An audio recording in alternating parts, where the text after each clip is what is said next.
Hello, my friend. The world of magic, filled with legends and ancient tales, is opening its gates once again. Tonight, in the Gryffindor dormitory by the crackling fireplace, I will share another story with my friends. Join us, for the magic is about to come alive.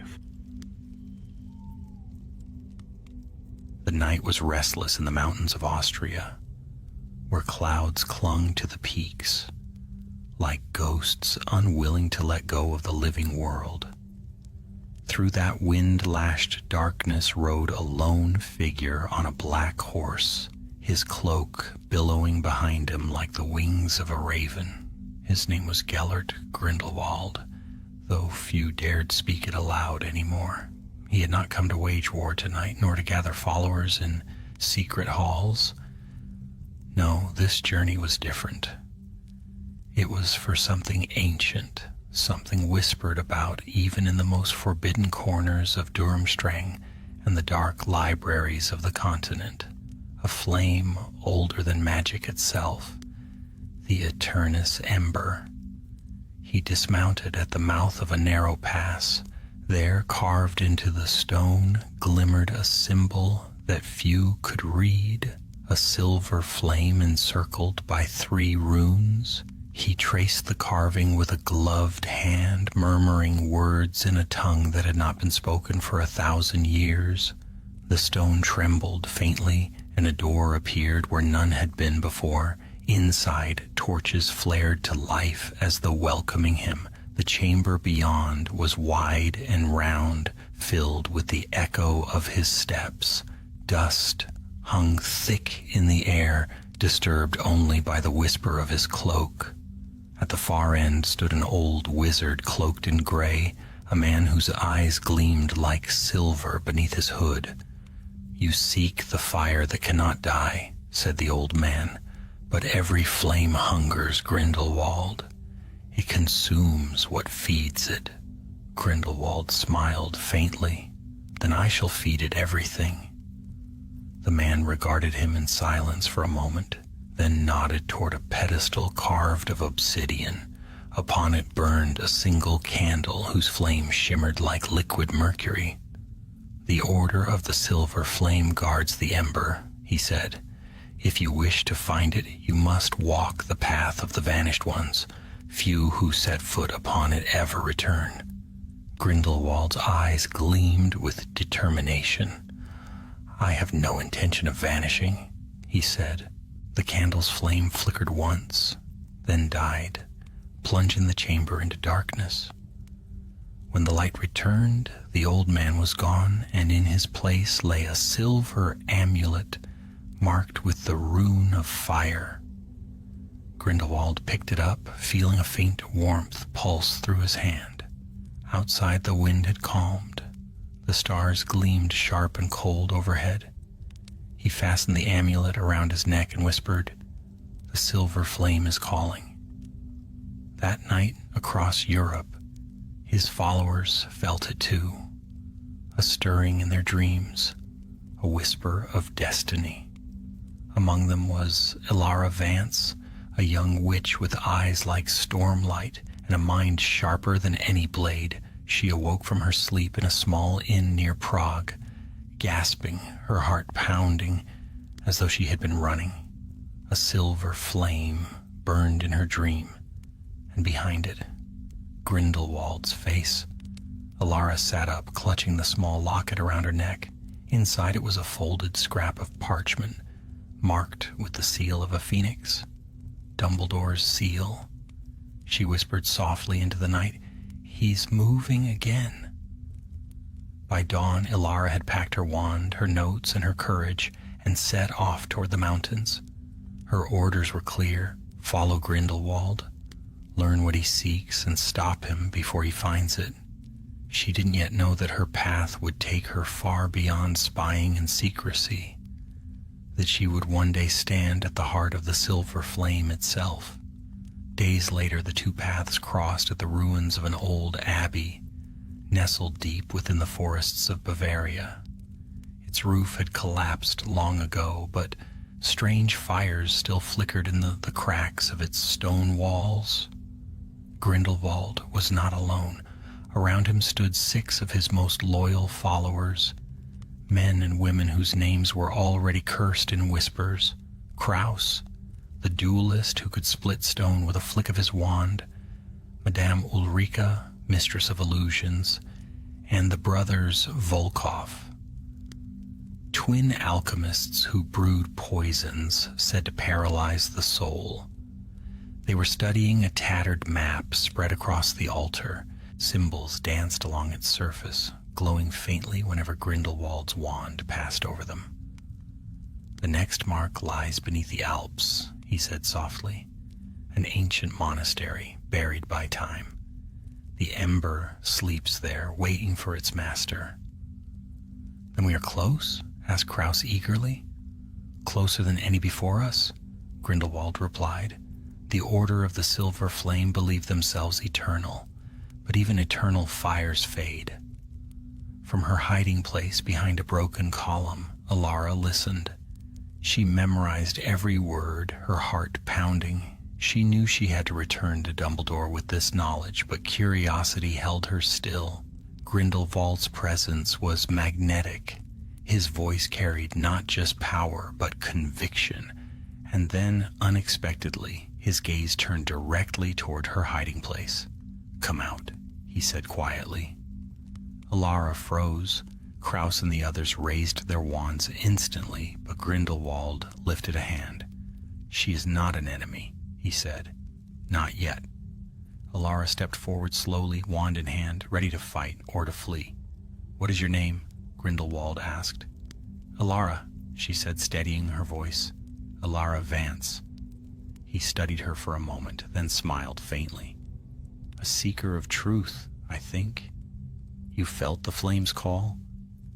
"I follow my own path," she replied. "Then perhaps," he said, "our paths are the same." Outside, thunder rumbled over the darkening forest, and a cold wind swept through the abbey, snuffing out the flickering fires. Somewhere beyond those walls, the first spark of destiny caught the air, unseen but certain. The hunt for the Eternus Ember had begun. The storm had not ceased by the time Grindelwald and his company departed the ruined abbey. Rain swept across the forest, cold and sharp, turning the narrow trail into a river of mud.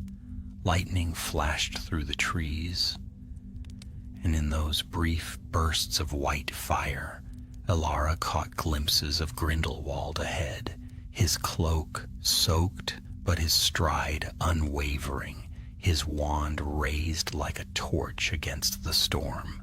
They reached an old coaching inn before dawn, a lonely place standing at the edge of the forest. Smoke curled from its chimney, and the smell of wet earth filled the air. Inside, the fire burned low, casting long shadows across the worn wooden floor. Grindelwald's followers gathered around the hearth, speaking in hushed tones. Alara kept to the edge of the room, pretending to dry her cloak. She listened as Kraus unfolded the map again upon the table. "The path leads under the mountains," he muttered, tracing the route with a scarred finger. "Through the caverns of Icebrook. Few survive that road." "Few are worthy of it," Grindelwald replied. "The silver flame was hidden where only those unafraid of death could follow. We go not as trespassers, but as inheritors." Madame Ulrika smirked. "You speak as though it already belongs to you." Grindelwald's eyes flashed. "It belongs to no one who hides from destiny." Alara watched the exchange in silence. His words carried the weight of prophecy, and even those hardened wizards and witches seemed drawn in by his certainty. She understood then why so many followed him. Not out of fear, but belief. It was dangerous, that kind of faith. As dawn broke pale and weak across the horizon, Grindelwald called for horses. The group rode north through mist-cloaked valleys until the peaks of the Alps rose like spears of ice before them. Snow began to fall, soft at first, then heavier, until the road disappeared beneath white silence. For 3 days they traveled higher and deeper into the mountains. The world narrowed to cold breath and endless stone. At night, they camped beneath overhangs of rock, their fires struggling against the wind. Ilara pretended to sleep, though her thoughts were far from rest.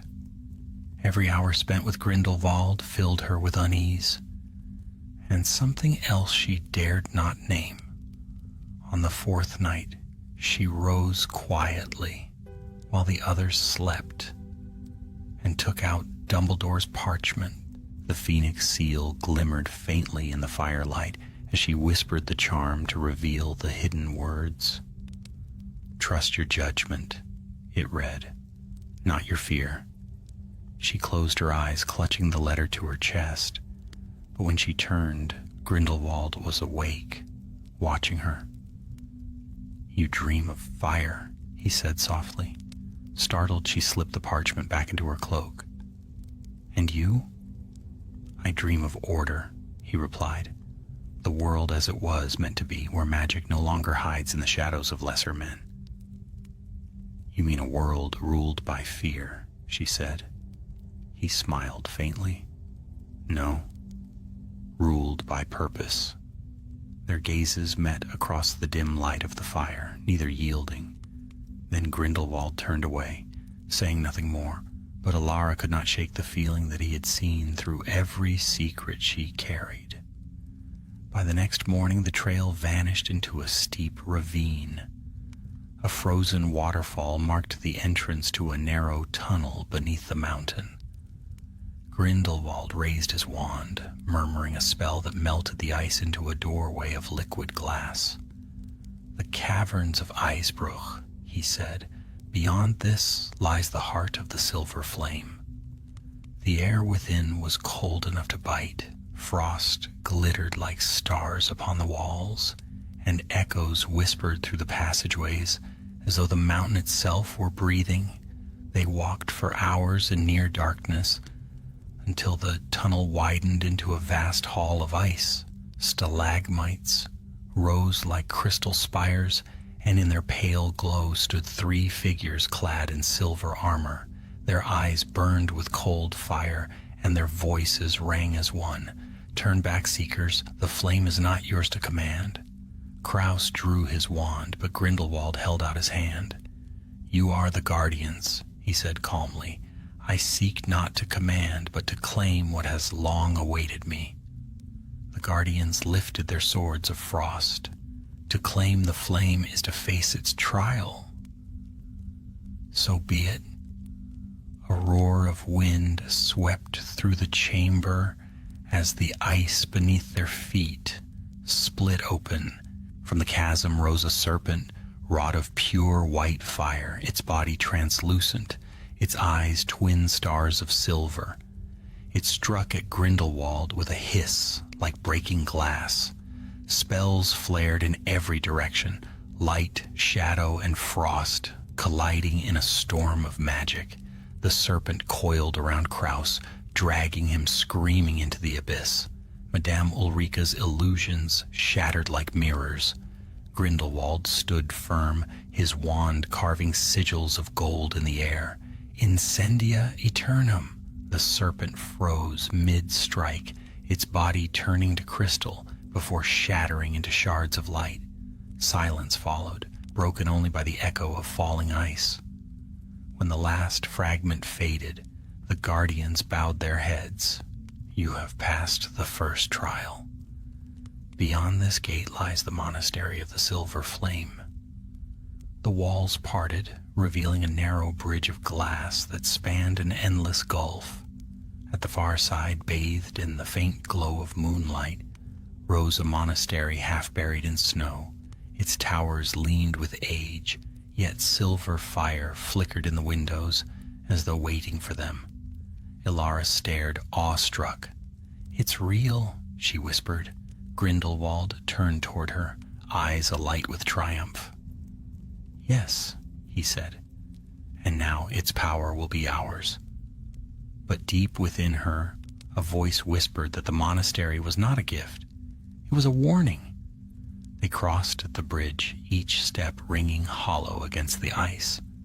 Somewhere in the darkness below, a faint heartbeat echoed through the mountain, slow and steady, as if the world itself were holding its breath. At last they reached the great doors of the monastery. Upon them was carved the same symbol Grindelwald had seen at the beginning of his journey, the silver flame encircled by runes. He touched the amulet around his neck, and the carvings flared to life. The doors swung open. Inside was a vast hall of stone and light, its walls lined with statues of hooded figures holding torches that never burned out. At the center of the hall stood an altar upon which rested a crystal urn filled with flickering silver fire, the Eternus Ember. Its light filled the chamber, soft and beautiful and dangerous. Alara felt her knees weaken. Grindelwald stepped forward slowly, his voice a whisper of reverence and hunger. "Behold," he murmured, "the flame that will change the world." No one spoke, no one moved, and in that stillness far above the monastery, thunder rolled again, echoing like an omen through the mountain peaks. The silver flame had been found, but what it would burn, none of them yet knew. The air within the monastery was unnaturally still, as though time itself hesitated to move. The silver light of the Eternus Ember spilled across the stone floor, cold yet mesmerizing, filling every shadow with pale fire. Grindelwald stood before the altar, his eyes reflecting the shifting glow. For a moment, even he seemed awed into silence. Behind him, the others waited. None dared step closer, not Kraus, whose arrogance had been burned away in the serpent's trial, not Ulrika, who clutched her wand tight, her illusions trembling like ghosts in the presence of true power. Even the Volkov brothers were hushed, their usual muttering stilled.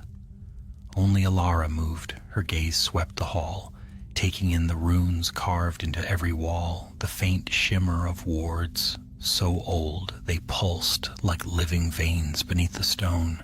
The Order of the Silver Flame had built this place not as a temple, but as a prison. She could feel it. The ember's light was not free. It was bound. "Gellert," she said quietly, though she used his name as one might touch a blade. "You shouldn't touch it." He turned to her, that faint smile curving his lips again. "Shouldn't?" "This place was meant to contain the ember, not protect it," she said. "Can't you feel it? The wards aren't keeping intruders out, they're keeping something in." Grindelwald's eyes gleamed, half amused, half intrigued. "Power always hides behind fear, but I have no fear." He raised his wand, and the flame within the urn flared as though in answer. Silver sparks leapt across the hall, igniting the runes along the walls. One by one, the torches of the statues blazed to life until the whole monastery shone like a sun buried beneath the earth. The others shielded their eyes. Alara could only watch as the air around the altar shimmered, rippling like heat over desert sand. A voice, faint and hollow, whispered through the hall, ancient, mournful, yet commanding. "Who seeks the flame's heart?" Grindelwald lifted his wand. "I do." The light gathered into a single beam that struck his chest, flinging him backward. The flame roared higher, twisting into the shape of a figure, neither man nor woman, but something vast, cloaked in shifting fire. The flame is life. The flame is loss. What will you surrender to claim it? Grindelwald staggered to his feet, blood on his lip, his expression fierce with purpose. "I surrender nothing. The world must bend, not I. The figure's eyes, two burning coals, turned toward him. Then you will burn. The hall erupted in white fire. Kraus shouted, casting shield after shield, but the flames devoured his spells like dry leaves. The Volkovs fell to their knees, their alchemical charms melting in their hands. Only Grindelwald stood, his wand blazing gold against the inferno. "Yield to me," he roared. "I am the future."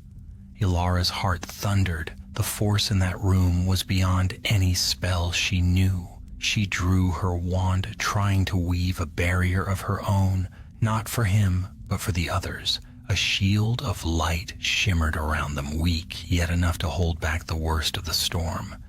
Then she saw it, Grindelwald's amulet, the one he'd taken from the old man in Austria. It glowed not silver now, but red, its heat pulsing faster with every heartbeat. The runes upon it twisted, bleeding light into the air. It was not a key, it was a seal, and by wearing it, he had broken it. "Ilara!" Ulrika shouted. The ceiling cracks split the stone above them. Shards rained down as the monastery groaned under the weight of its awakening. The fire figure stepped from the altar, its voice thundering like a storm. "The silver flame was never yours to wield, mortal. It is the heart of sacrifice, the light that binds death to life." Grindelwald's voice rose, defiant. "Then I shall bind it to my will." He thrust his wand forward, and for an instant the light obeyed.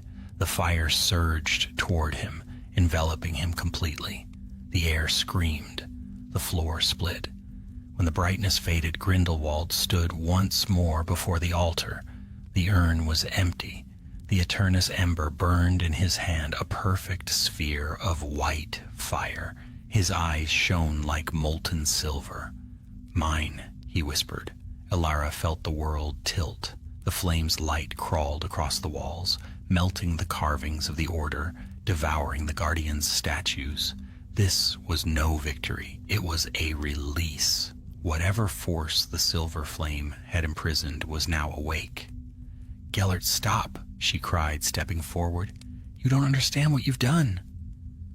He turned toward her, and for a heartbeat she saw something almost human in his gaze, a flicker of wonder, of awe. Then it was gone.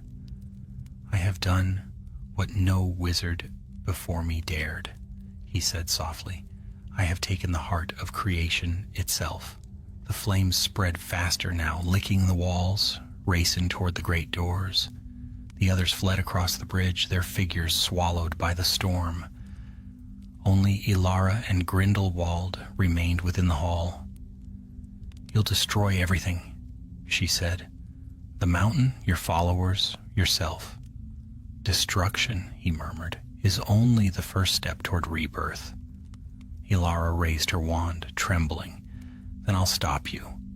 He did not move. His expression was calm, almost gentle. "You can't." Silver fire burst between them. Ilara flung herself aside, her spell shattering against his shield. The heat seared her skin. The roar filled her ears until she could hardly think.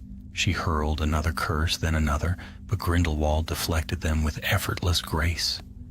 Finally, he raised his hand and the flame stilled.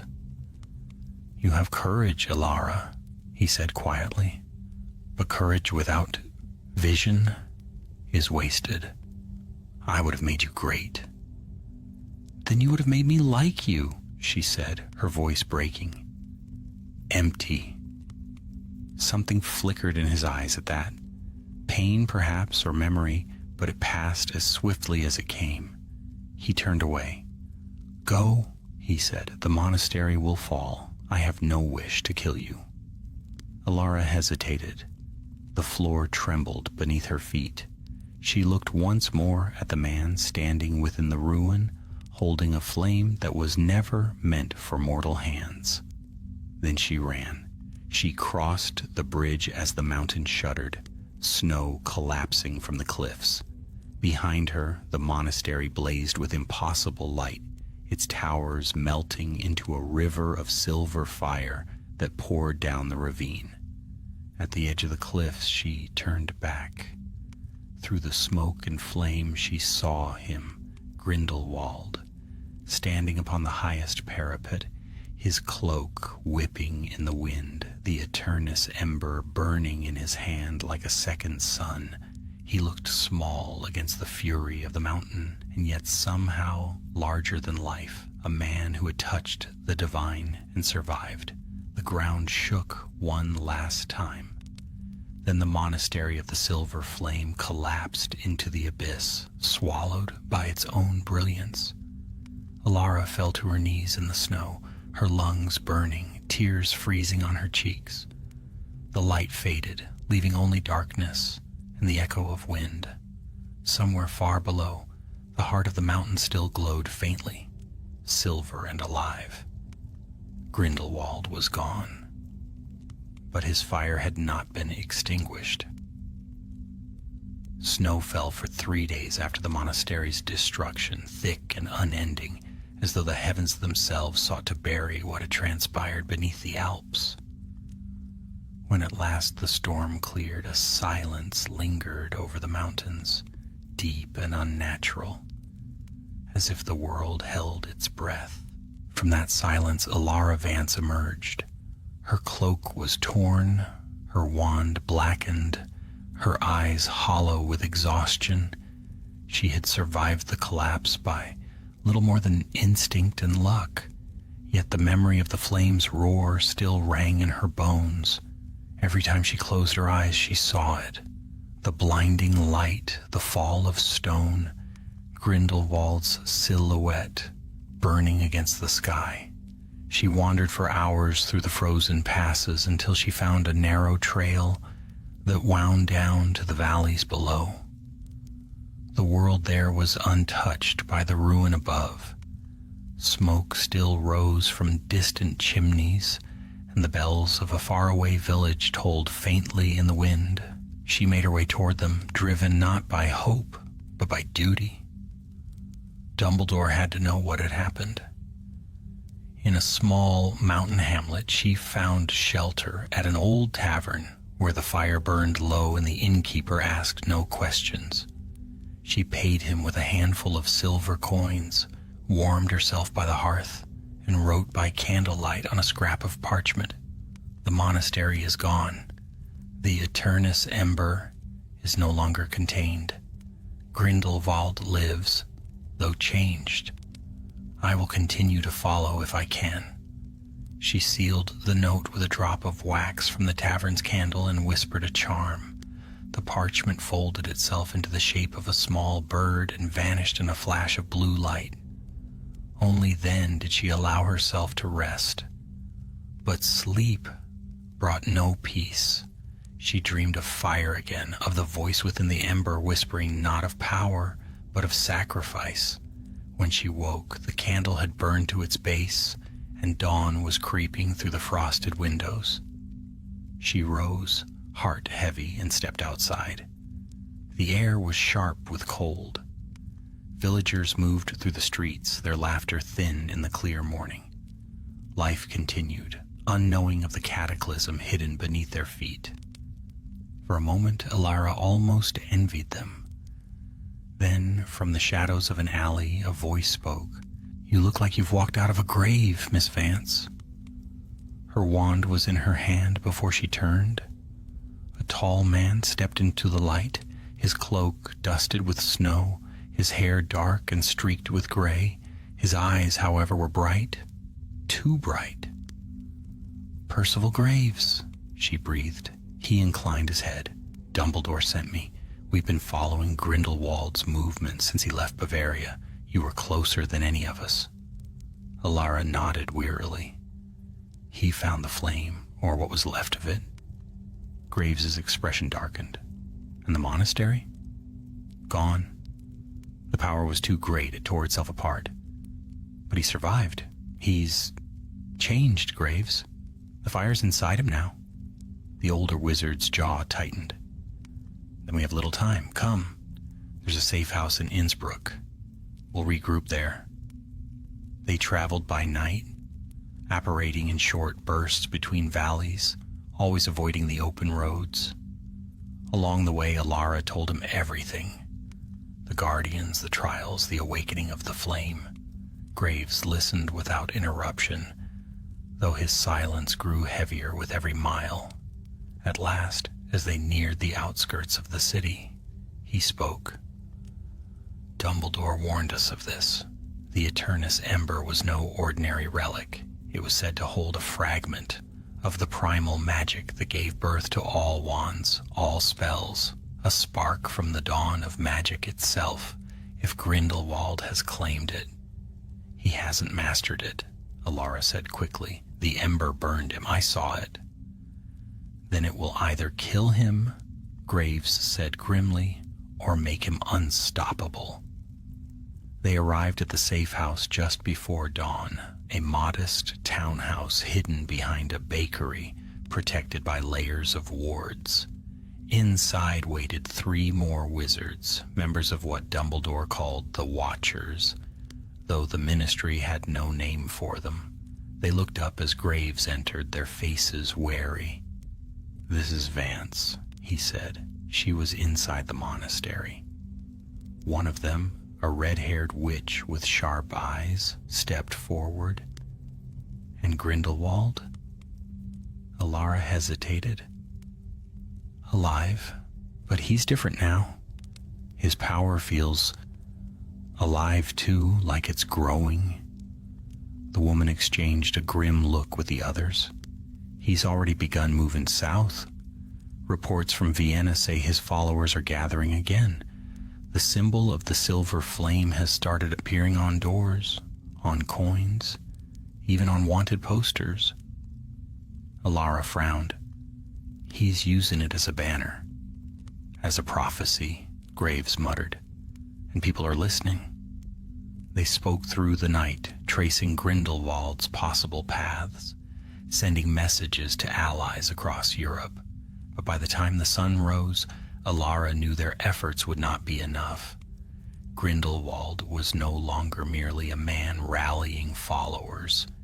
He was something more, something infused with the very fire he sought to command. That night, as she stood at the window, watching the snow fall over Innsbruck's rooftops, she saw it again, a faint silver light flickering in the clouds, too steady to be lightning. Grindelwald's mark. Far away in a fortress hidden deep in the Black Forest, Grindelwald himself stood before a gathering of his followers. His robes were torn and scorched, but his bearing was unchanged, if anything, more commanding than before. The room was dim, lit only by the silver glow of the flame that now burned faintly upon his wrist, a mark that pulsed like a living heart. "My friends," he began, his voice carrying easily through the hall, "we have glimpsed the future. We have touched the fire that shapes worlds." The crowd, wizards and witches from every corner of Europe, watched in reverent silence. "The Order of the Silver Flame thought to guard this power," Grindelwald continued, "but they were cowards, afraid of what magic might become. I have freed it. I have freed us." He raised his hand, and the silver light flared brighter. Murmurs rippled through the assembly, fear and wonder intertwined. "From this day," he said, "the world will no longer be divided by blood or secrecy. The age of hiding is over. Wizards will rise, not as shadows, but as rulers. The silver flame will be our symbol, our truth, our destiny."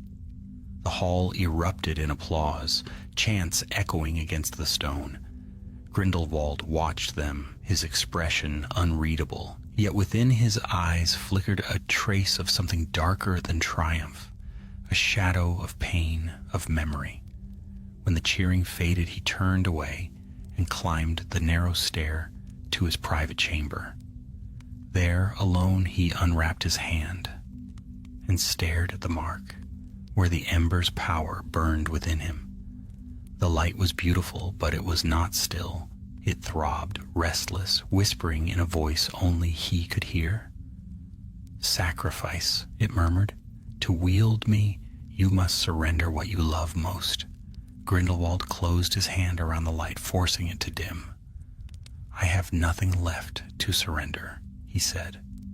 But even as he spoke, the voice of the flame answered, soft, knowing, endless. "Then you will learn what that truly means."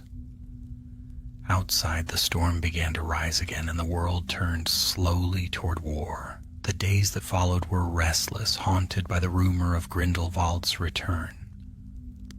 Across Europe, whispers spread like wind through dry grass, of a man reborn in silver fire, of villages where his followers marched openly under banners marked with a flame encircled by runes. The ministry tried to contain the stories, branding them superstition, but fear had already taken root. Alara Vance traveled north with Percival Graves and a small band of watchers. Their orders were clear: find Grindelwald's fortress, learn the source of his power, and if possible, destroy it before his forces grew beyond control.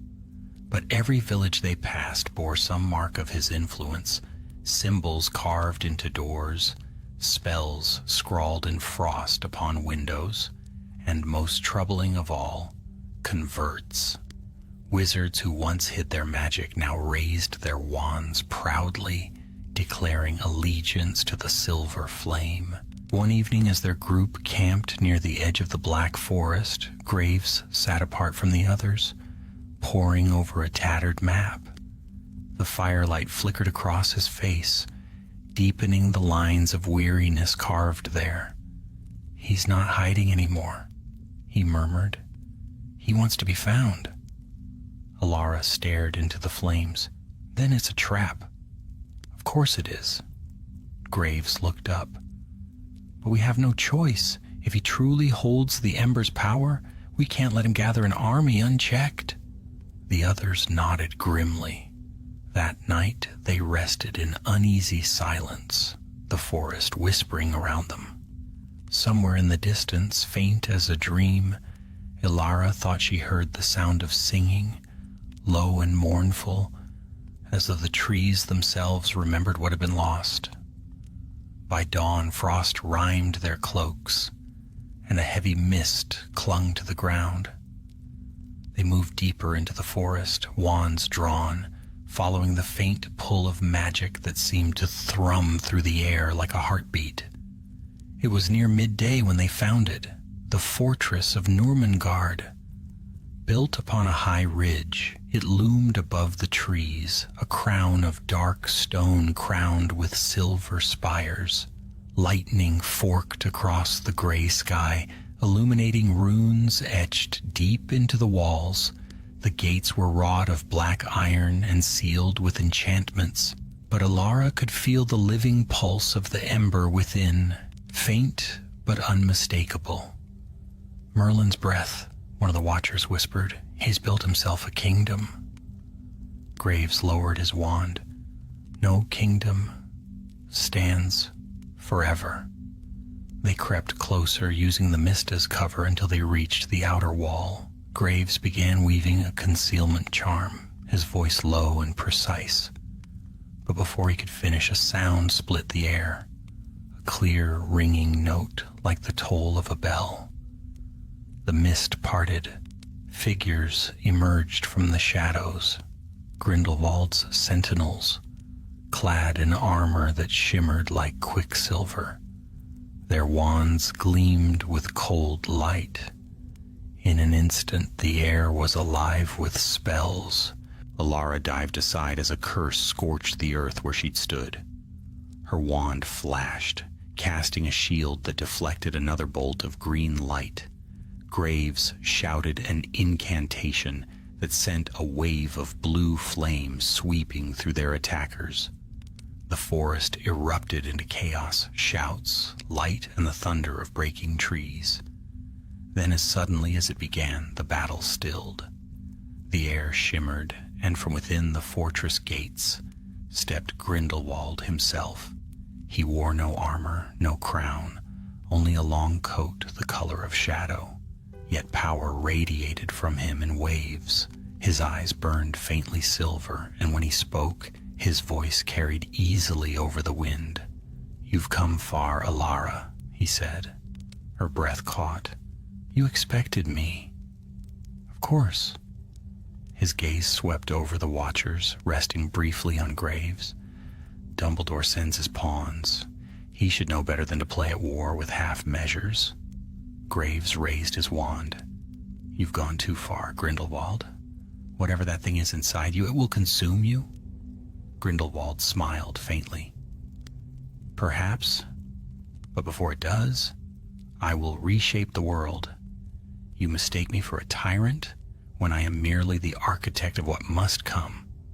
The sky darkened as if answering his words. Silver fire flickered around his hands, and the runes upon the walls blazed to life. Alara felt the ground tremble beneath her boots. The ember's power had changed him. It flowed through him like blood, alive, insatiable. "Fall back!" Graves shouted, casting a defensive charm. "He's drawing from the fortress wards." But before they could retreat, Grindelwald raised his wand and struck the ground. The world exploded in light. When Alara's vision cleared, the others were gone, flung backward by the blast, unconscious or worse.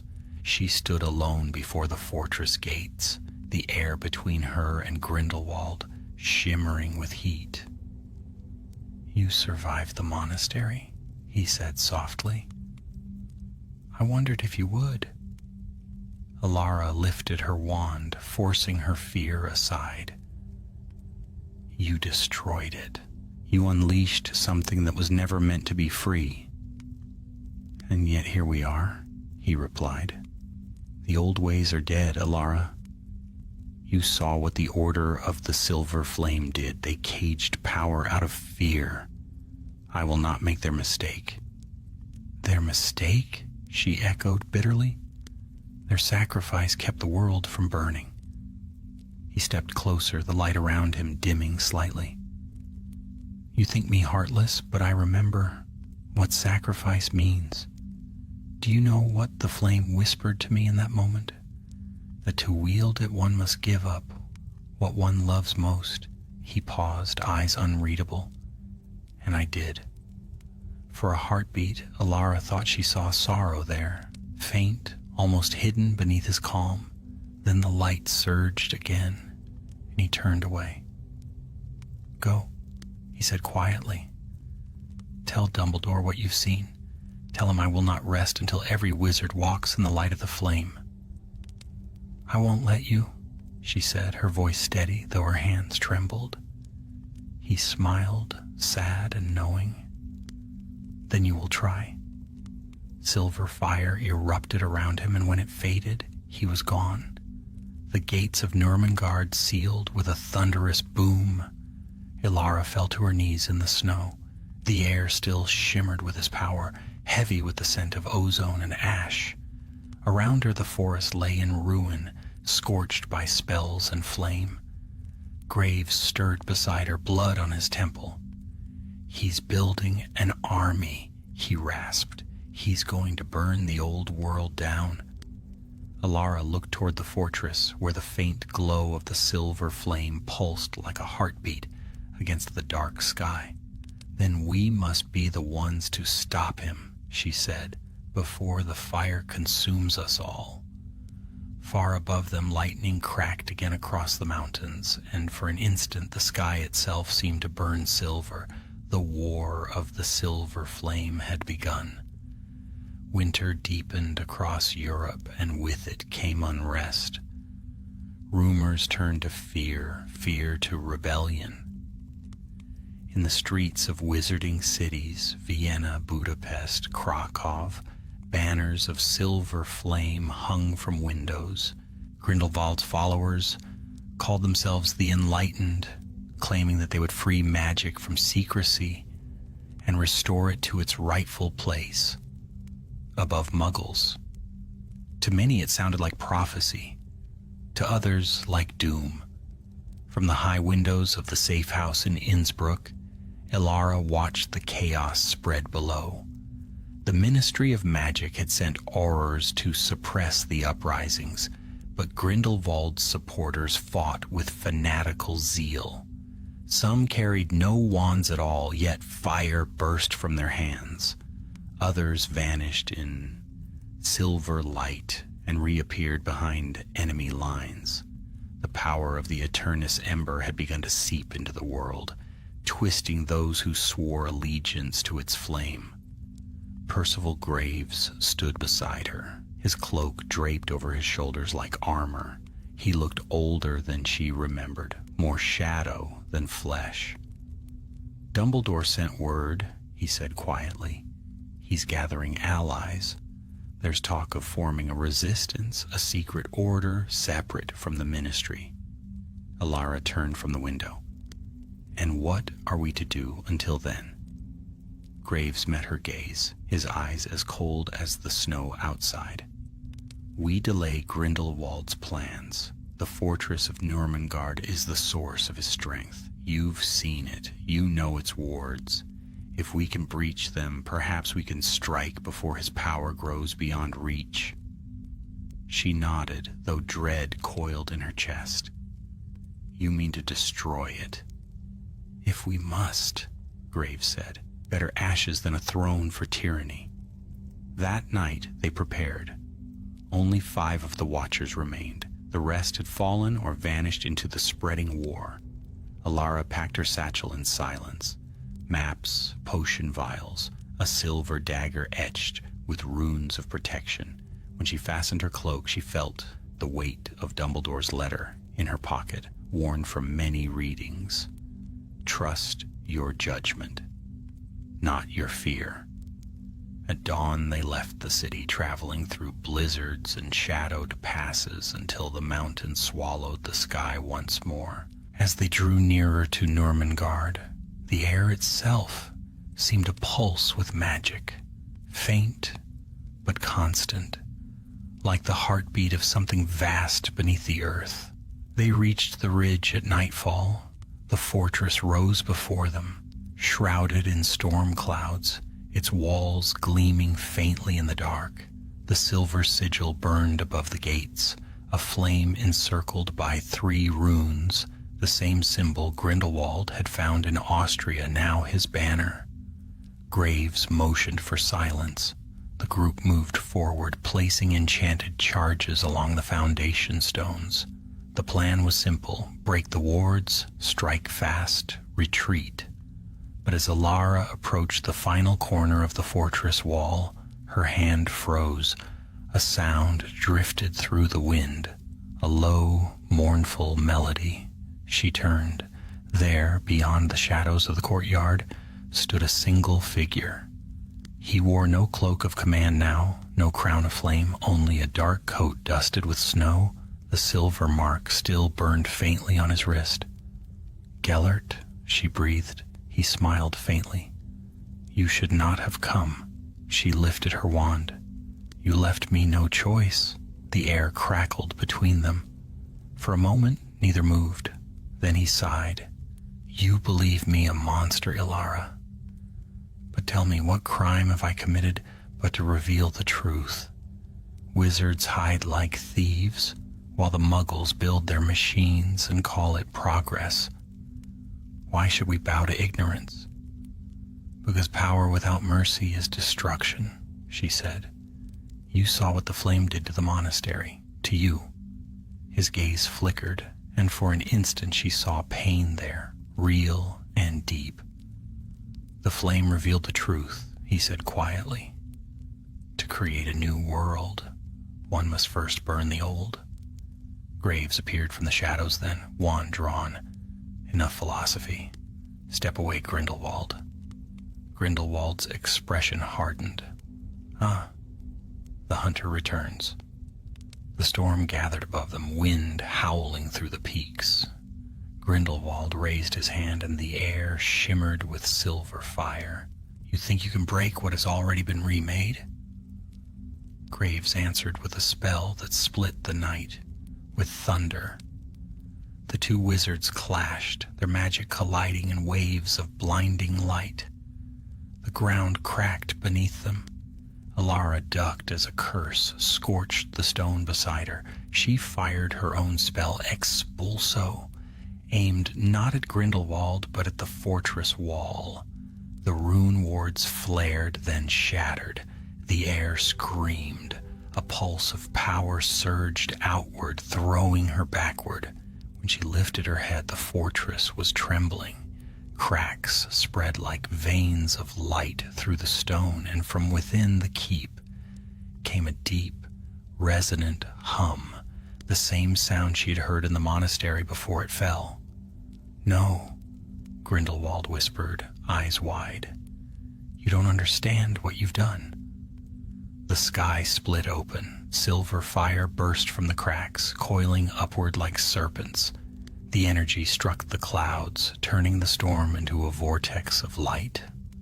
Alara could feel it, the ember's power wild and unchained, reaching for her mind, her soul. She stumbled toward Graves. "We have to go." But Graves stood unmoving, his wand raised against the storm. "Not yet," he said through gritted teeth. "If we leave now, he'll rebuild. We end it here." "Percival," he turned to her, his expression fierce, resolute. "Tell Dumbledore. Tell him it was worth it."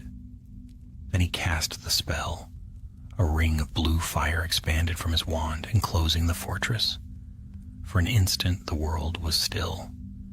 Then the explosion came, white and terrible. The mountain shook, snow cascading from the cliffs. The fortress walls crumbled inward, swallowed by their own brilliance. Alara was thrown to the ground. When the light faded, she saw only ruin, stone reduced to ash, air thick with silver embers. Graves was gone, and in the center of the destruction stood Grindelwald. He was bleeding, his cloak torn, his face pale as moonlight, yet he lived. The silver fire burned around him still, dimmer now but alive. He looked at Alara, and for the first time there was no triumph in his gaze, only sorrow. "He was brave," he said softly, "but bravery cannot undo destiny." She raised her wand, tears freezing on her lashes. "Then I will." Grindelwald regarded her a long moment, then turned away. "No," he said, "you will bear witness." With a whisper, he vanished into the storm. Alara sank to her knees among the ashes. The snow fell softly now, blanketing the ruins, the world eerily still. Far below, the valley flickered with faint lights, villages unaware of the battle that had nearly torn the sky apart. She bowed her head. Graves' sacrifice had not been in vain. The fortress was gone, but the war was far from over. Grindelwald lived, and the silver flame burned on within him, its hunger growing. As dawn broke, she stood and turned toward the south, where she knew Dumbledore waited. The time for secrets was over. The fire of the old world had been unleashed, and only another flame, one born of mercy, not conquest, could meet it. The wind carried the scent of ash and snow as she began her long walk down the mountain, her shadow stretching before her in the cold light of morning. The next chapter of the war had begun. Spring came slowly to the broken lands of Europe. The snow melted, revealing charred forests and empty towns where magic and fear had burned away the peace of generations. Whispers of Grindelwald spread like a fever. Some said he had perished in the fall of Nurmengard, others that he had ascended, become something more than mortal. But those who had seen the silver banners rising anew in the east knew the truth. Gellert Grindelwald lived, and the silver flame burned stronger than ever. Alara Vance traveled through those darkening lands like a shadow of the past. Her cloak was worn, her wand dulled from battle, yet her purpose had hardened into iron. She carried the weight of Percival Graves's death like a scar across her heart. His sacrifice had broken Normangard's walls, but not its master. Grindelwald's power had spread beyond stone or fortress. It lived in his followers now, in every heart that longed for a world remade. One misted evening she arrived in the city of Berlin, now a fortress in its own right. Wizards there had divided themselves, half sworn to the ministry, half to the silver flame. The streets were lined with banners and the air shimmered with enchantments meant to ward against spies. Alara kept her hood low as she entered a narrow tavern tucked behind a bookshop. Inside, the room was dim and filled with murmurs. She spotted the man she sought sitting by the hearth, a red-haired wizard with a crooked nose and eyes like tempered steel, Theseus Scamander. "You're late," he said as she slid into the seat across from him. "You're alive," she replied. He gave a tired smile. "Barely. Dumbledore sent me. He said you'd have news." Alara leaned closer. "Grindelwald survived the destruction of Normangard. He's wounded, but the flame sustains him. He's gathering his forces near Lucerne. Dumbledore must know." "He already suspects," Theseus said grimly. "But it's worse than that.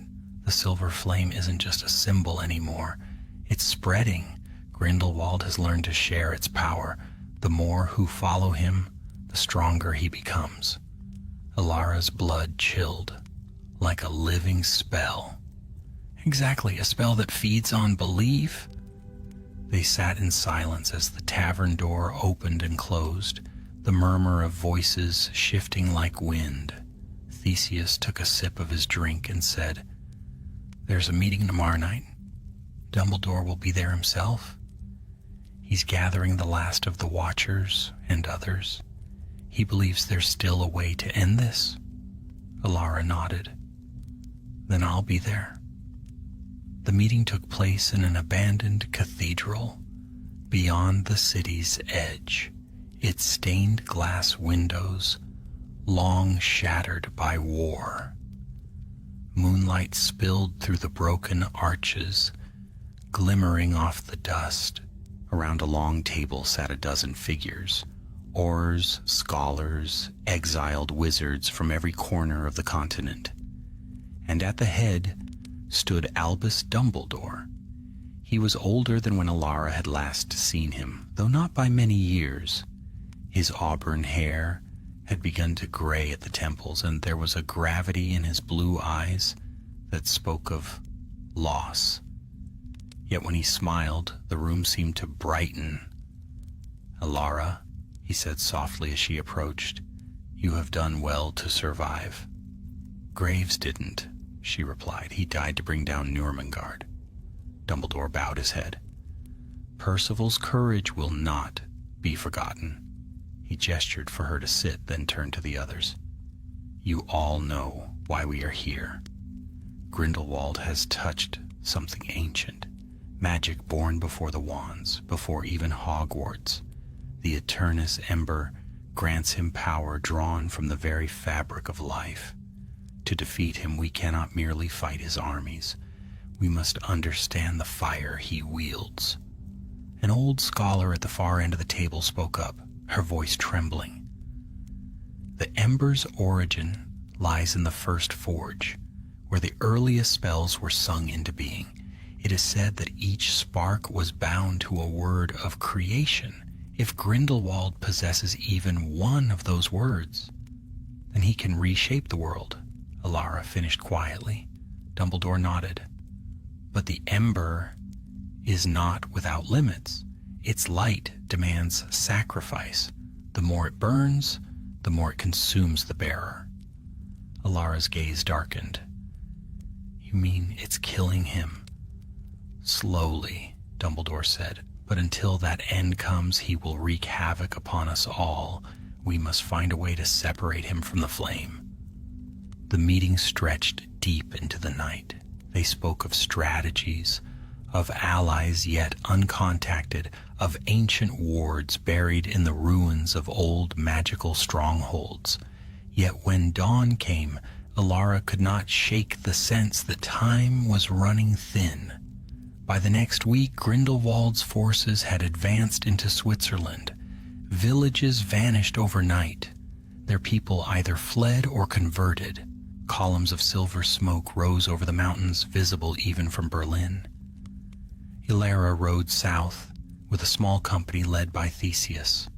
Their mission was desperate: find the relic known as the Mirror of Galadriel, an artifact said to reflect not the face but the truth of a soul. If the legends were true, it could reveal the ember's nature and perhaps how to destroy it. The journey was perilous. Twice they were ambushed by Grindelwald's scouts, witches whose eyes glowed faintly silver, their wands leaving trails of light that lingered like ghosts. Alara fought beside Theseus, her spells swift and sure. When at last they reached the valley where the mirror was said to lie, half their company was gone. They found it buried within an old monastery, its walls scorched and silent. The mirror itself stood untouched in a chamber of stone, its frame wrought in the shape of a phoenix. Alara approached it cautiously. "So this is the Mirror of Galadriel." Theseus nodded. "Be careful. It shows more than you wish to see." She peered into the glass, and the air shifted. Instead of her reflection, she saw a great hall of silver fire. At its center stood Grindelwald, the eternus ember burning within his chest like a heart of light. But behind him, behind the blaze, she saw something else. A shadow. It was vast and faceless, coiled like smoke around his soul. It whispered through the glass, though no sound reached her ears. And as she watched, Grindelwald turned, not toward the mirror, but toward her. "Alara," his voice echoed, though faint, distant. "You cannot destroy what was born from light itself." She staggered back, breaking the vision. The mirror went dark. "What did you see?" Theseus asked. "Not what," she said softly, "but who. The ember is alive. It's using him as much as he's using it." They left the monastery before dawn, the sky heavy with storm clouds. As they rode north again, thunder rolled across the horizon, silver flashes breaking through the dark. Theseus glanced toward her. "What now?" Alara's jaw tightened. "We tell Dumbledore the truth.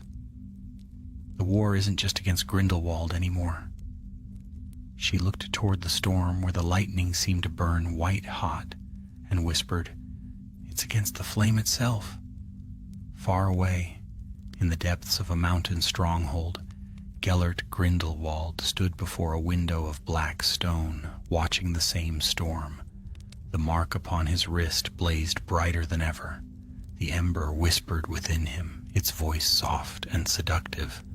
"All things must burn before they can be reborn." Grindelwald closed his eyes and let the fire speak, and so the world crept ever closer to its reckoning. The storm that had gathered over the mountains did not pass. It lingered for days, a vast crown of thunder and flame that rolled across the skies of Europe like an omen. Lightning burned silver instead of white, and strange lights were seen in the clouds, shapes that twisted and vanished when looked upon too long. The muggles whispered of omens and the wrath of heaven. Wizards knew better. The silver flame had awakened. In a hidden chamber beneath the city of Paris, Dumbledore gathered his allies for what might be their final council. The stone vault echoed with murmured spells as ancient wards were renewed, sealing them against the reach of Grindelwald's influence.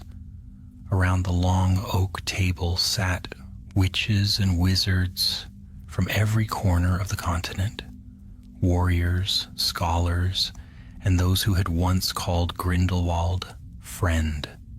Alara stood among them, travel-stained and weary from the journey north. Theseus sat at her side, a bandage wrapped around his arm. From their last encounter with the Silver Flame's sentinels, Dumbledore moved slowly through the chamber, his robes brushing the stone floor, his face lit by candlelight. "The time for secrecy is past," he said, his voice calm yet commanding. "Grindelwald's fire spreads faster than even I feared.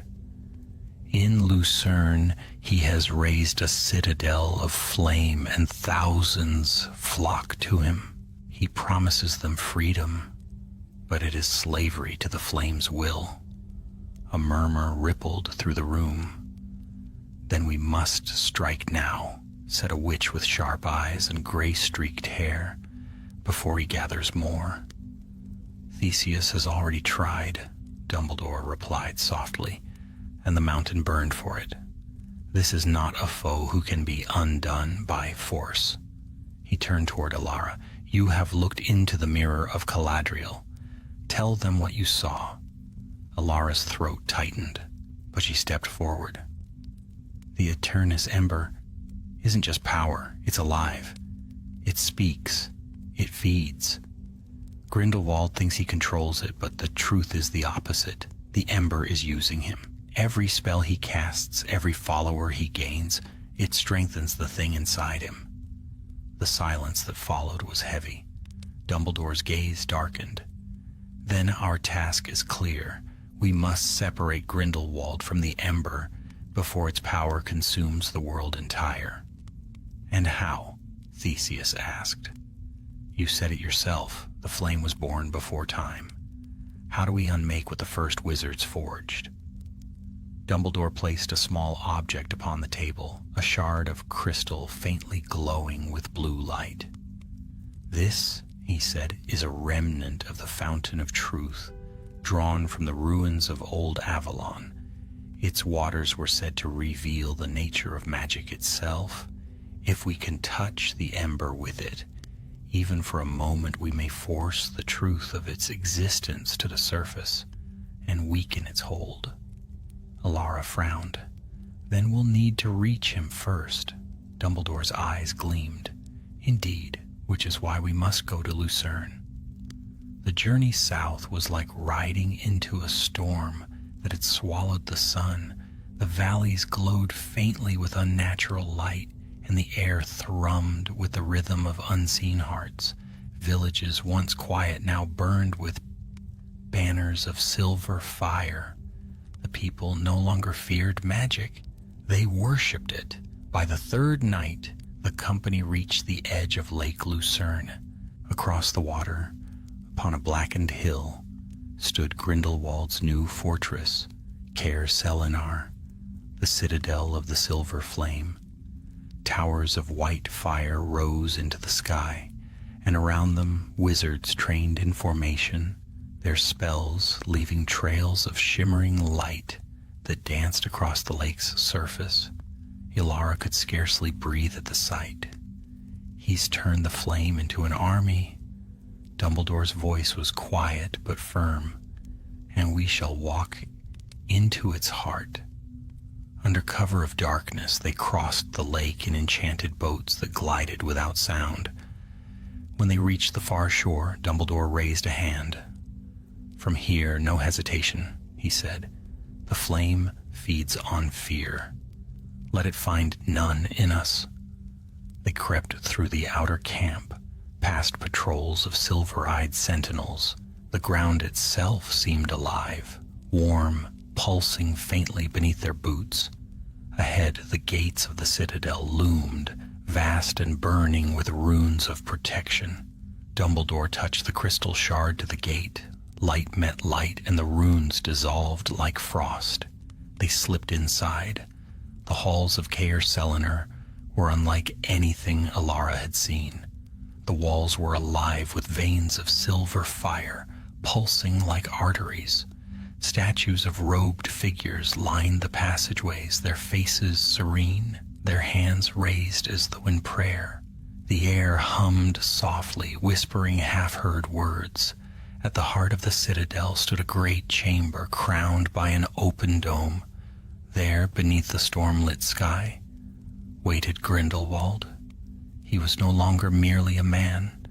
The eternus ember burned within his chest, threads of light weaving through his veins like molten silver. His eyes were bright, fevered, and in that light he seemed both terrible and beautiful, a being half of flesh, half of flame. "So," he said, his voice echoing through the hall, "you've come at last, old friend." Dumbledore stepped forward. "I came to save you, Gellert." "Save me?" Grindelwald laughed softly. "No, Albus. I am saved. The world you cling to is dying, caged by fear, ruled by ignorance. The flame offers freedom. Can you not see?" "The flame offers only ruin," Dumbledore said. "You think it yours to command, but you are its prisoner." Grindelwald's smile faltered for an instant. The light in his chest flickered. Then, with a flick of his wand, he cast a ring of fire around them. "If I am a prisoner, then I am a willing one." Dumbledore met his gaze. "Then let the truth decide." He raised the crystal shard. Its blue light met the silver of the ember, and the world seemed to shatter. The air turned molten. The ground trembled. Within the blaze, Alara saw visions, the past, the future, and the secret heart of magic itself. She saw Grindelwald as a boy, dreaming of greatness beside another boy with auburn hair and a fierce, laughing smile. She saw the years between them break and bleed. She saw the ember, a living star bound by wizards long dead, whispering promises of a world reborn through fire. And then she saw the truth. The ember was dying. It had been dying since the dawn of magic, seeking a vessel strong enough to bear its final blaze. Grindelwald had not found power. He had been chosen to perish with it. The truth tore through him like a blade. The light in his eyes dimmed. His wand fell from his hand. "No," he whispered, "this cannot be." Dumbledore stepped closer, sorrow heavy in his voice. "It is over, Gellert. Let it end." For a heartbeat, Grindelwald hesitated. Then the ember flared violently, rejecting the truth, fighting to live. Silver fire erupted across the chamber, consuming everything it touched. Dumbledore raised his wand, weaving a shield of light, but the force was beyond even him. "Ilara!" he shouted. "The crystal! Use it!" She grasped the shard, now burning white-hot, and hurled it toward the flame. The chamber filled with blinding light. The explosion was soundless, pure radiance tearing through the air. When at last it faded, silence fell. The fire was gone. Grindelwald lay upon the floor, motionless. The mark of the silver flame had vanished from his skin. The ember's light no longer burned within him. Dumbledore knelt beside him, his expression unreadable. "Rest now," he whispered. "The world will remember both your brilliance and your fall." Alara looked around. The citadel was crumbling, its fire extinguished. The war was not yet over, but its heart had been broken. Outside, the storm began to clear, and for the first time in many years, dawn shone upon a sky unlit by silver fire. Yet as they turned to leave, a faint glow pulsed beneath the shattered floor. A single spark, alive and waiting.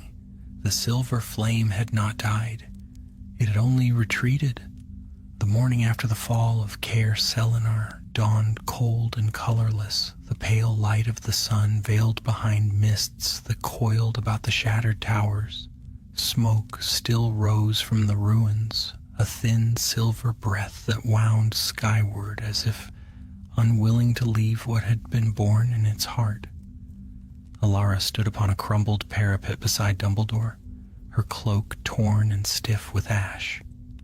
Below them, the lake lay quiet at last, no longer boiling with light, but still glimmering faintly, as though it remembered the flame that had scorched its depths.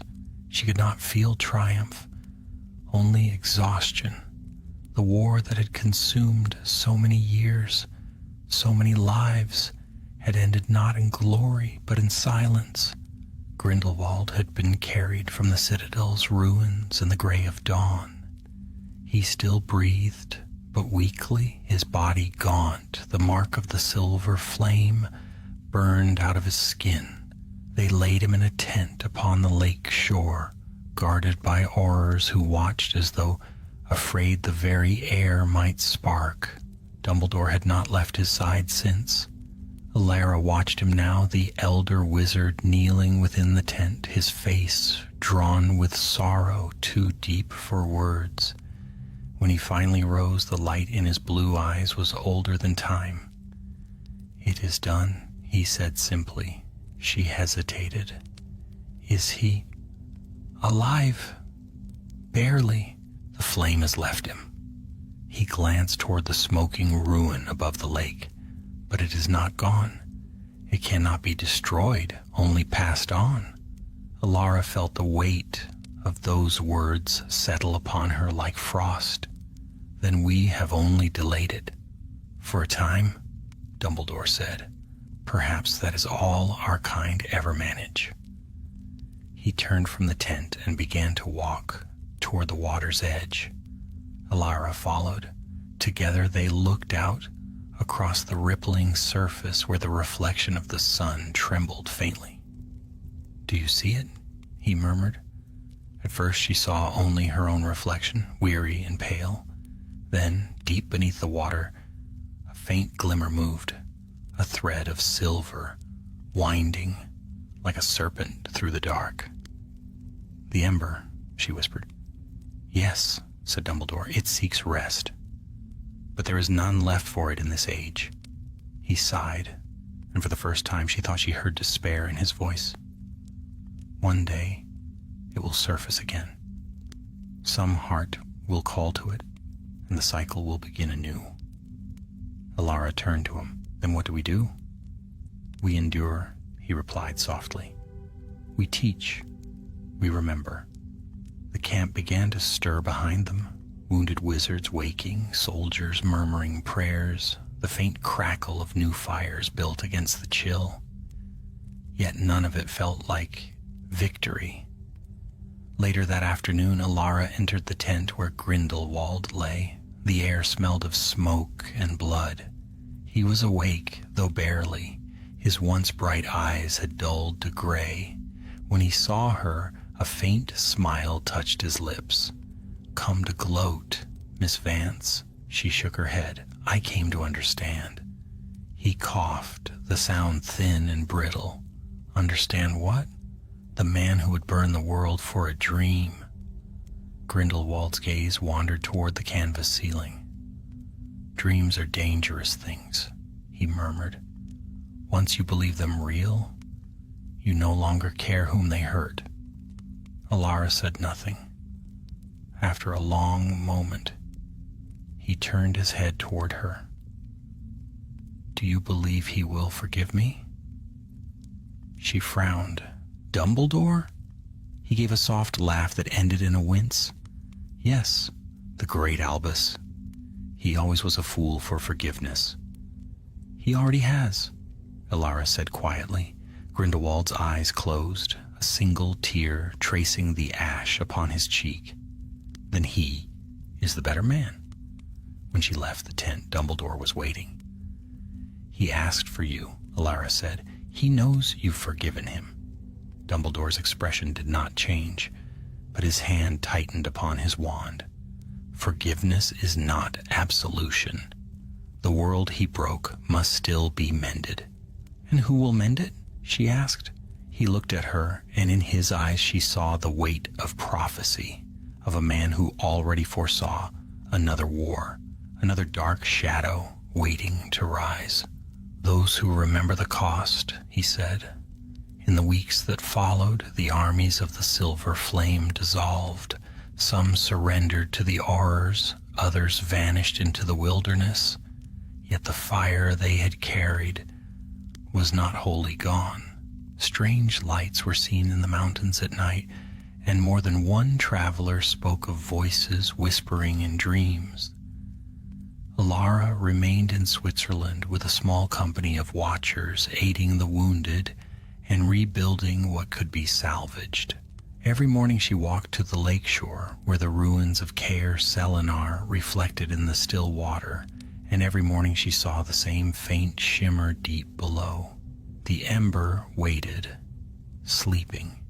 Theseus returned once to visit her, his arm healed but his spirit weary. Together they walked along the ridge above the lake. "You could leave, you know," he said. "Dumbledore would see you safely back to Britain. Hogwarts is taking new students again. You could teach." She smiled faintly. "I'm not ready to leave this place. These ruins will never change, Alara." "Perhaps not," she said, "but I will." That night, thunder rolled once more across the mountains. The storm was smaller this time, yet she felt its echo in her bones.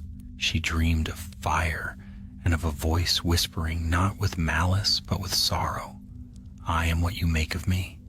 She woke before dawn, her breath misting in the cold air. Outside, the lake shimmered faintly under the rising sun, and in that light she understood. The ember was not evil, nor was it good. It was the mirror of the hearts that wielded it. Grindelwald's ambition had made it a weapon. Dumbledore's compassion had bound it to mercy. But both had been reflections of the same truth, that power without purpose is nothing, and purpose without love is ruin. When she told Dumbledore what she had realized, he smiled faintly. "Perhaps the flame chose well," he said. "Chose?" His eyes twinkled, though the weariness behind them did not fade. "It could have destroyed you that night in Caer Selinar, yet it did not. Perhaps it saw in you what it never found in Gellert. Balance." Alara felt a chill that was not of the wind. "I don't want its power." "Then you are already wiser than he," Dumbledore said. He left soon after, summoned by the ministry to London. When his silver phoenix vanished into the sky, Alara felt both relief and loneliness. The camp grew smaller each day as wizards returned home. At last, only she remained beside the lake. On the final night of her watch, she walked to the water's edge. The wind was still. The moon lay broken across the surface of the lake like 1,000 scattered coins. She knelt, touched the cold water, and whispered, "Sleep now." Beneath her palm, the faint silver glow pulsed once, slow like a heartbeat, and faded into darkness. Alara smiled through her tears. The flame was quiet for now. Perhaps it would remain so for a century, perhaps for a single year. But when it rose again, she hoped the world would remember. As she turned away, the wind rose behind her, carrying the faintest scent of ash and roses. Far off, the mountains glimmered under starlight, and the dawn crept slowly over the ruined citadel, gilding the stones with pale fire. Thus ended the first age of the silver flame. Its bearer fallen, its power buried, and its lesson carved into the hearts of those who had lived to tell of it. But magic never dies. It only waits. Summer crept upon the mountains at last. Slow and reluctant, grass began to push through the ash, green against the gray, and birds returned to the high ridges where only silence had dwelled. Yet in the valleys below, The scars of war ran deep. Villages half burned, towers toppled, hearts broken beyond repair. The shadow of Grindelwald's uprising lingered long after the fires had gone out. Alara Vance wandered among the ruins, carrying no banner, no badge of allegiance, only her wand and the memory of what she had seen. She had remained near the lake until the last of the soldiers departed, tending to the wounded and burying those who would never return home. It was quiet work, but she found solace in it. On the first day of June, an owl found her, a gray, battle-worn creature with eyes like polished amber. It carried a single letter sealed with red wax. She knew the handwriting before she broke it. Ilara, the ministry rebuilds its halls and calls the war concluded, but such peace is fragile. The silver flame is gone from Grindelwald's grasp, yet we have not seen its final light. I fear that somewhere, deep in the earth or in the human heart, the ember endures. I would have you return to England. There is work to be done, and I would have your counsel when it begins anew. Albus Dumbledore. She folded the letter carefully, feeling both the weight of its words and the warmth of its trust. The flame had taught her much, too much perhaps, and though she longed to rest, she knew the world would not wait for her to do so. That evening she left the mountains behind. The road to Britain was long and broken. Railways still bore scorch marks from spells gone awry, and entire towns had sealed their magical districts, fearful of strangers. In the night, the sky sometimes flickered faintly with silver light, the echo of the flame still stirring where it had touched the world. In Paris, Alara stopped at an old apothecary to trade her healing potions for supplies. The shopkeeper, a thin man with trembling hands, looked at her warily. "You came from the east," he said. "Is it true what they're saying? That Grindelwald's dead?" "No," she answered. "He lives, but his power is broken." The man shuddered. "Then perhaps death would have been kinder." She said nothing. Some truths were too heavy to carry aloud. 2 weeks later she arrived in London, where summer rain fell in silver sheets upon the cobbled streets. The ministry's great hall had been repaired, though scaffolding still clung to its domed ceiling. Posters of missing witches and wizards lined the walls, ghosts of a war that refused to fade. Dumbledore awaited her in his office at Hogwarts, seated behind a desk piled high with parchment. When she entered, he rose and smiled, tired, kind, unchanged. "Alara," he said warmly, "you've come." "I received your letter," she replied. "You said there was work to be done." He gestured for her to sit. "Indeed, the ministry would call this peace, but I see only reprieve. Grindelwald is imprisoned in his own fortress now, by his own will, some say. But the ideas he planted will not stay buried, even now. Whispers spread, young wizards drawn to his words, to his vision." Alara's eyes darkened. "You mean they still follow him?" "Not him," Dumbledore said softly. "The flame. It lives on in their hearts, as all fire does." He poured 2 cups of tea, the steam curling between them like faint smoke. "You saw the ember for what it was? You felt its call? Tell me, Alara, what did it say to you?" She hesitated. "It said, 'I am what you make of me.'" Dumbledore nodded slowly. "And so it is. Power itself is neither evil nor good. It merely reflects the heart that wields it. That is the lesson the world must learn, if it is ever to survive its own magic." He rose then, walking to the window, where the spires of Hogwarts gleamed through the mist. "You know," he said, "when Gellert and I were young, we dreamed of a world united by magic.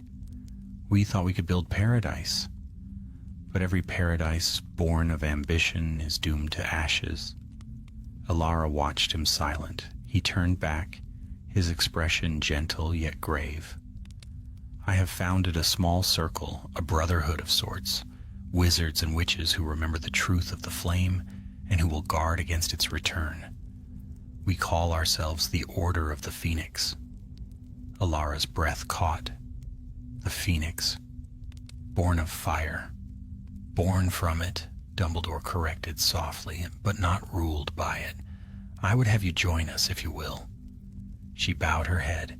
You needn't ask. In the months that followed, the world began to mend. Hogwarts reopened its doors to a new generation, many of whom had lost family to the war.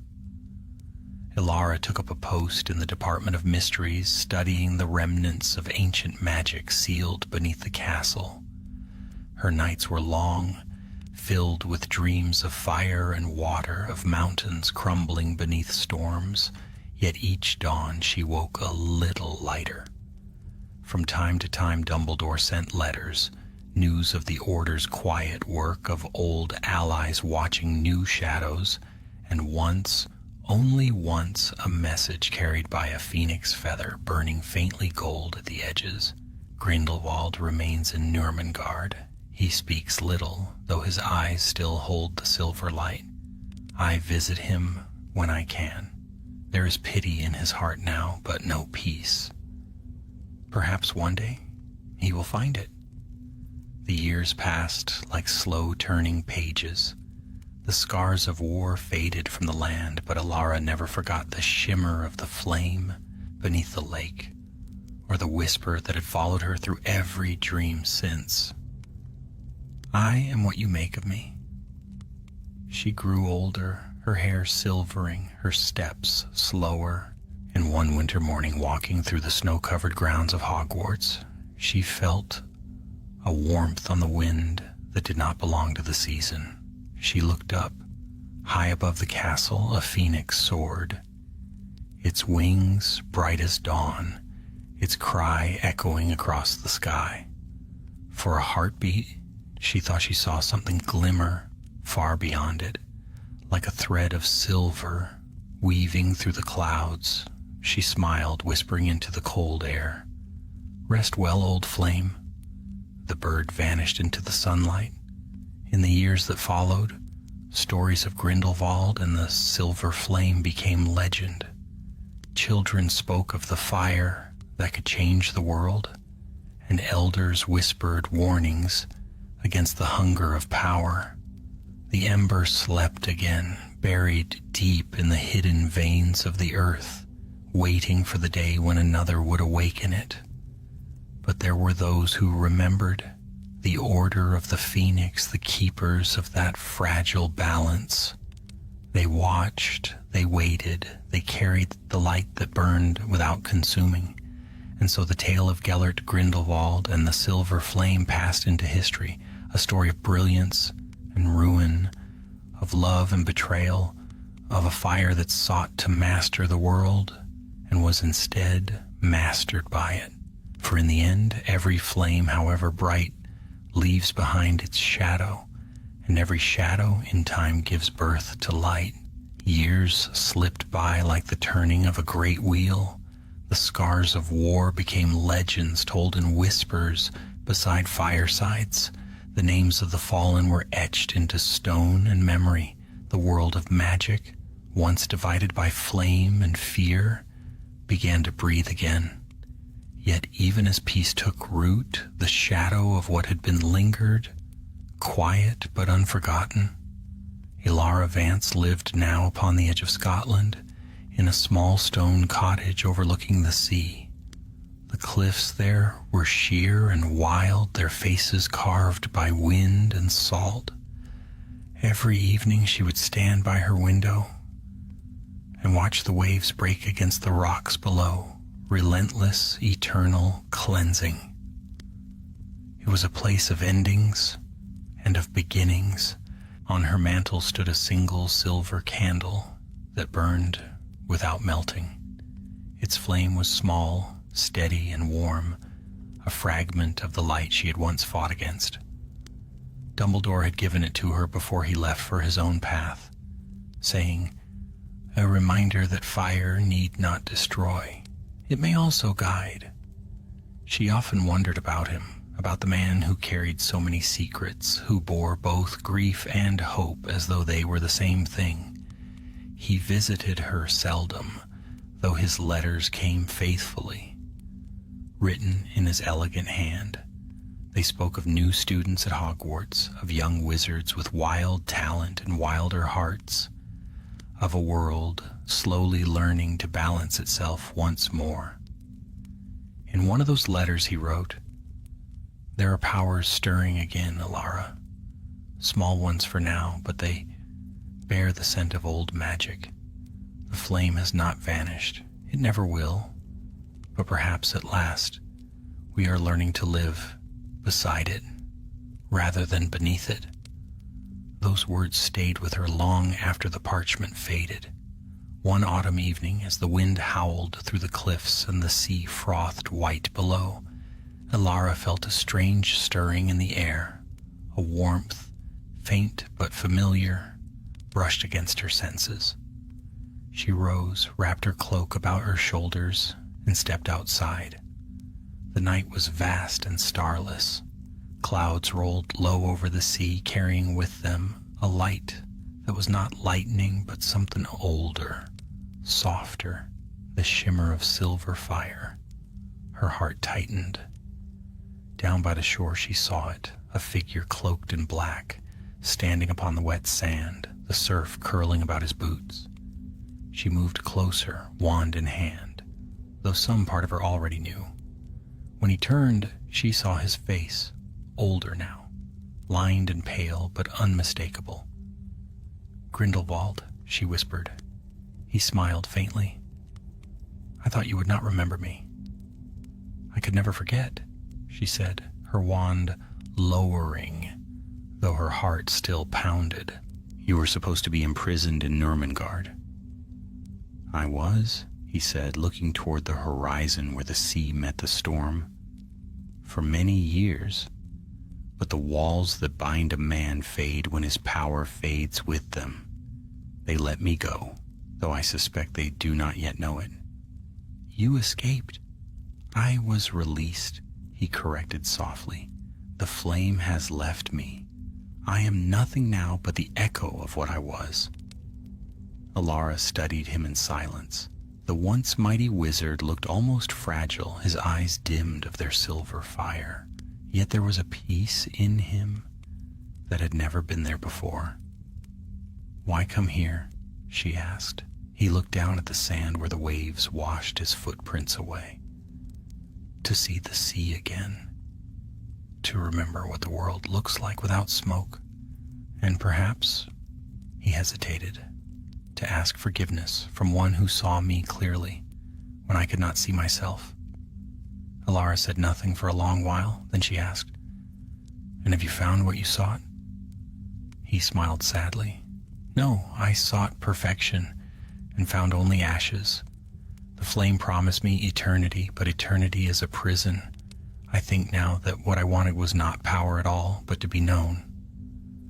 The wind rose, carrying the scent of salt and rain.